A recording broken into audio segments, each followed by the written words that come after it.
The 2008 financial crisis will look like child's play. What's coming will make it seem like a minor market hiccup. And I have the data to prove it. I've spent 2 decades in major media.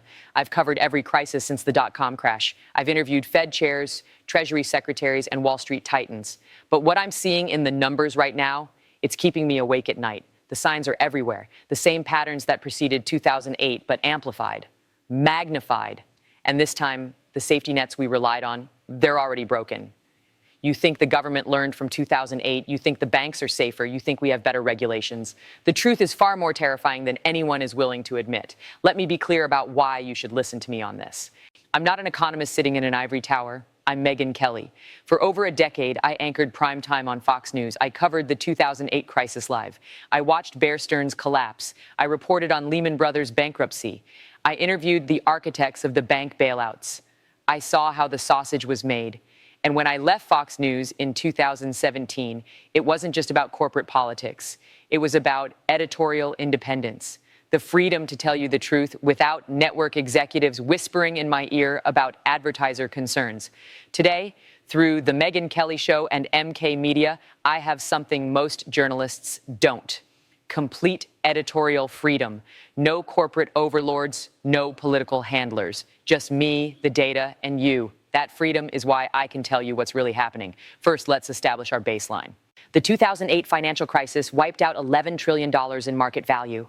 Unemployment hit 10%. 9 million Americans lost their homes. The government spent $700 billion on bank bailouts alone. It was the worst financial disaster since the Great Depression.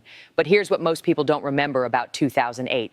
The warning signs were there for years. Subprime mortgages, predatory lending, massive leverage at investment banks, housing prices that defied gravity. The experts saw it coming. They just couldn't believe it would happen. Sound familiar? Because right now, we're seeing the same pattern. Except this time, the numbers are 5 times larger. The leverage is 5 times higher. The potential damage is 5 times more devastating. And unlike 2008, we don't have the tools to fight it. Let's start with the most obvious problem: government debt. In 2008, U.S. national debt was $10 trillion, high but manageable at roughly 65% of GDP. Today, we just crossed $38 trillion. That's 120% of GDP. We're spending $1 trillion annually just on interest payments, not building roads, not funding schools, just interest on money we already borrowed. Let me put that in perspective. The entire federal budget in 2008 was $2.9 trillion. Today, we're spending more on debt service than we spent on the entire government 15 years ago. But here's the terrifying part. Those interest payments are accelerating. When interest rates were near zero, we could pretend this debt didn't matter. But the Federal Reserve has been raising rates to fight inflation. Every percentage point increase adds hundreds of billions to our annual interest burden. Goldman Sachs is projecting we'll hit $2 trillion in annual interest payments by 2030. That's assuming rates don't go higher. If we face a real inflation crisis, if rates hit 1980s levels, we could be looking at $3 or $4 trillion annually. For context, total federal revenue last year was $4.9 trillion. Do the math. Government debt is just the appetizer. Corporate debt is the main course. In 2008, total corporate debt was about $5.5 trillion. Today, it's over $18 trillion. That's more than triple in 15 years. But the real danger isn't the size, it's the quality. In 2008, most corporate debt was traditional bank loans, heavily regulated, closely monitored. When companies got in trouble, banks worked with them. Today, over $1.5 trillion of corporate debt is what we call leveraged loans, essentially junk bonds with floating interest rates. As rates rise, these payments explode. Companies that were profitable at 2% rates become insolvent at 6% rates. The private credit market has grown from virtually nothing in 2008 to over $1.5 trillion today. These are loans made by private equity firms and hedge funds. No bank regulation, no government oversight.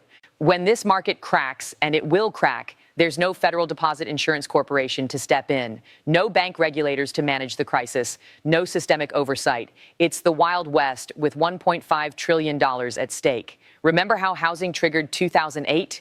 Well, we've managed to create an even bigger housing bubble. The median home price in 2008 was $196,000. Today, it's over $420,000. more than double. But unlike 2008, this isn't driven by subprime lending. It's driven by something far more dangerous: supply shortage and institutional investors. Private equity firms and foreign investors have bought millions of single-family homes. They're not buying to live in them. They're buying to rent them out or leave them empty as investment vehicles. Meanwhile, local governments have made it virtually impossible to build new housing. Environmental reviews take years. Zoning laws prevent density. NIMBYism blocks every development. The result, we have a housing shortage of 4 to 7 million units, depending on who's counting. But here's what makes this worse than 2008. In 2008, when prices collapsed, people could walk away from their mortgages. Today, most homeowners have locked in rates below 4%. They can't sell without tripling their monthly payments. It's called the lock-in effect. Inventory doesn't turn over. Young families can't find starter homes. Prices stay artificially high until something breaks. And when it breaks, there's nowhere for prices to go but down. Now let's talk about the banks, because this might be the scariest part of all. Everyone says the banks are safer now. Dodd-Frank regulations, stress tests, higher capital requirements. It's all true for the biggest banks. But the American banking system has 4,500 banks. Dodd-Frank only applies to the 40 largest ones. Those smaller banks, they're sitting on massive losses. During the pandemic, banks loaded up on government bonds when interest rates were near zero.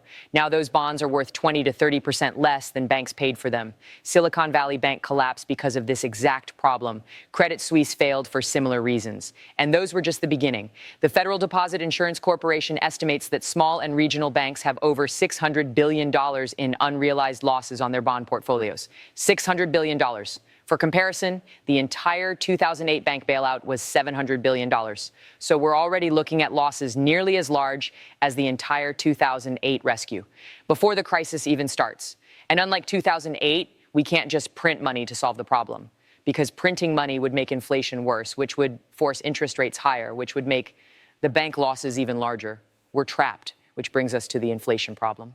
In 2008, we had deflation. Prices were falling. The Federal Reserve could cut interest rates to zero and print trillions of dollars without worrying about inflation. Today, inflation is still running above the Fed's target. They can't cut rates aggressively without risking an inflation spiral. But here's the dilemma. If they keep rates high, they'll trigger the debt crisis we've been discussing. Corporate defaults will skyrocket. Banks will fail. The economy will collapse. If they cut rates, they'll reignite inflation, potentially hyperinflation. It's what economists call a no-win scenario.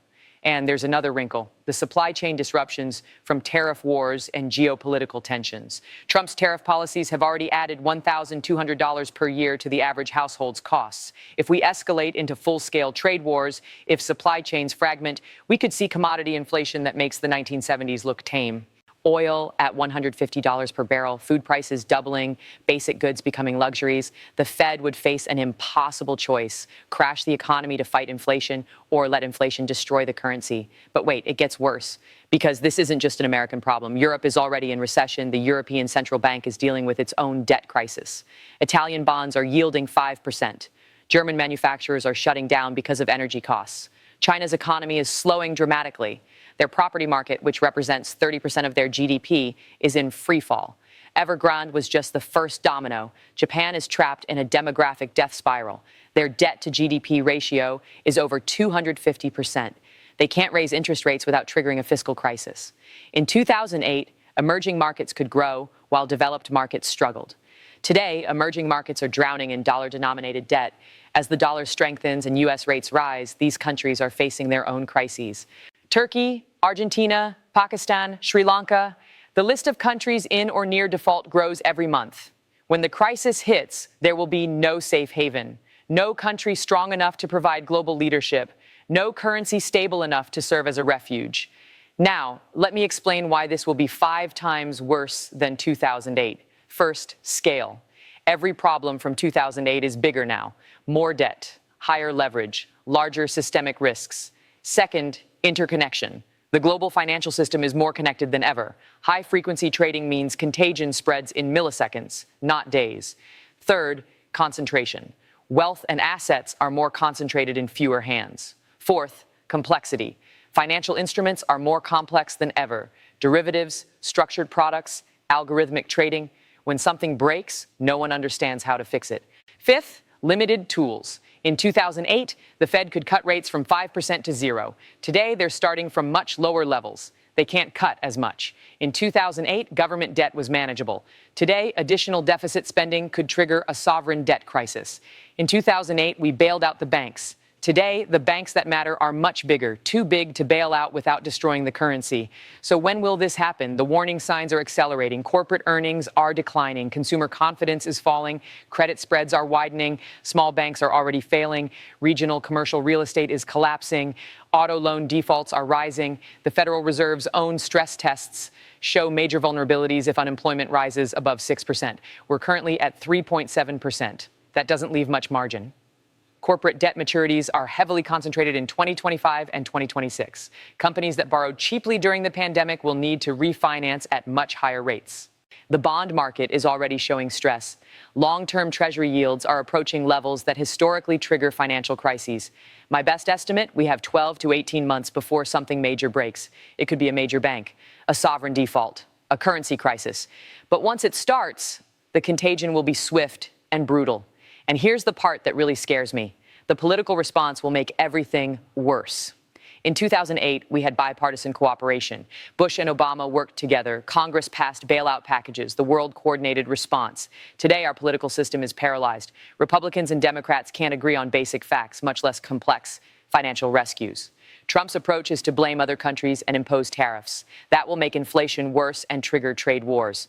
The progressive response will be to blame billionaires and impose wealth taxes. That will trigger massive capital flight. Instead of addressing the root causes, politicians will look for scapegoats. They'll attack banks, attack the Fed, attack trading partners. Every political response will amplify the economic damage. And internationally, there's no leadership. Europe is focused on its own problems. China sees American crisis as an opportunity. Russia wants to watch the world burn. There's no global coordination, no shared commitment to stability. When the crisis hits, it will be every country for itself. So what does this mean for ordinary Americans? If I'm right, if this crisis is 5 times worse than 2008, we're looking at unemployment potentially reaching 15 to 20%. Home values falling 40 to 50%. Stock markets losing 60 to 70% of their value. Retirement accounts will be devastated. College funds will evaporate. Small businesses will close in massive numbers. But unlike 2008, the government won't be able to rescue everyone. The debt burden is too large. The political will isn't there. We'll see bank failures on a massive scale, not just small regional banks, but major institutions. The FDIC doesn't have enough money to cover deposits at the largest banks. Credit will dry up completely. Mortgages will be nearly impossible to get. Business loans will disappear. Credit cards will be canceled. And this time, there won't be a quick recovery. The structural problems are too deep. The debt burden's too large. The political system too broken.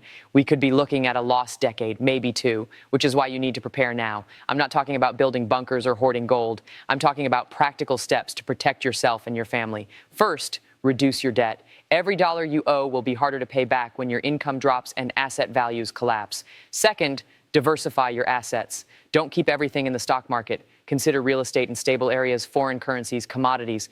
Third, build emergency reserves. Not just 3 months of expenses. Think 12 months, maybe 18. Fourth, develop multiple income streams. The job you have today might not exist in 2 years. Fifth, strengthen your network. In a crisis, who you know matters as much as what you know. Sixth, invest in skills. Learn something practical. Something people will pay for even in a depression. But here's the thing about crises. They also create opportunities.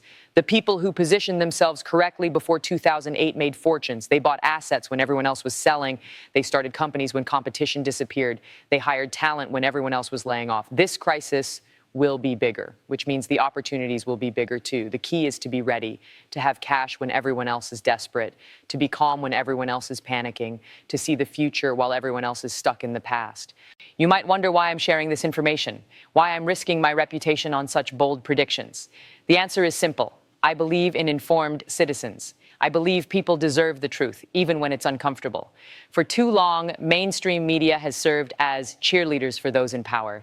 They minimize problems, they provide false reassurance, they prioritize access over accuracy. I've been there, I've felt the pressure to soften the edges, to make the news more palatable, but at some point you have to choose between being popular and being right. I choose being right. And if I'm wrong, if we somehow avoid this crisis, if the economic fundamentals magically improve, I'll be the first to admit it. But the data doesn't lie. The trends are clear. The mathematics are inexorable. History is rhyming again, just like it did before 1929, just like it did before 2008. The signs are always the same: massive debt accumulation, asset bubbles detached from fundamentals, political polarization that prevents rational response, overconfidence that this time is different. But it's never different. Human nature doesn't change. Greed and fear drive the same cycles. The only variables are scale and timing. This time, the scale is unprecedented. The timing is accelerating. The question isn't whether a crisis is coming. The question is whether you'll be ready when it arrives. So here's what I need you to do. First, take this seriously. Don't dismiss it as fear-mongering or conspiracy theory. Look at the data yourself. Think critically about what you're seeing. Second, start preparing now. Every day you delay makes your situation more precarious. Third, share this information. Talk to your family. Warn your friends. The more people who understand what's coming, the better our collective response can be. Fourth, hold your political leaders accountable. Demand honest discussions about debt, about spending, about the real state of our economy. And finally, subscribe to The Megyn Kelly Show and MK Media. Because when this crisis hits, you're going to need independent sources of information. You're going to need someone willing to tell you the truth. Even when that truth is terrifying, the storm is coming. The question is whether you'll be inside when it hits or caught out in the rain. Choose wisely. Time is running out. This has been Megyn Kelly. Thank you for watching. And remember, in a world of manufactured consent, independent thinking is your most valuable asset.